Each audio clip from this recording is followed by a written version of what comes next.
தமிழகம் எங்கும் சாலை மறியல் போராட்டம் மிகப்பெரிய ஆர்ப்பாட்டமாக நடைபெறுகிறது.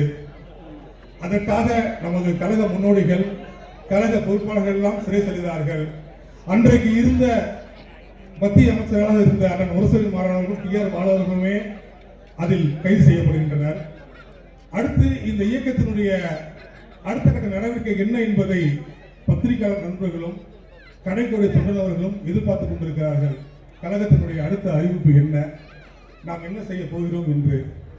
அப்பொழுது 36 வயது இளைஞர் ஒரு இளைஞன் டெல்லி சென்று அன்றைக்கு பாதுகாப்புத்துறை அமைச்சராக இருந்த ஜார்ஜ் பெர்னாண்டஸ் அவர்களை சந்தித்து தமிழகத்தினுடைய அவல நிலை குறித்து எடுத்து கூறி 2 நாட்களில் ஜார்ஜ் பெர்னாண்டஸ் அவர்கள் தமிழகத்துக்கு வருகிறார்.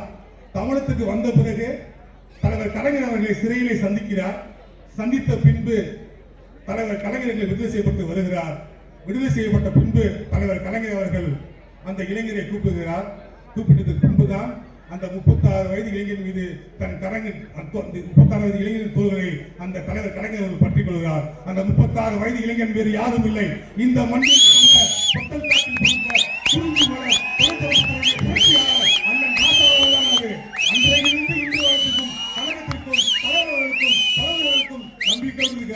அதே நம்பிக்கையோடு இந்த கழகத்திற்கும் அண்ணன் ராசா அவர்களுக்கும் நாங்கள் இந்த மாவட்ட மாணவர்களின் நம்பிக்கை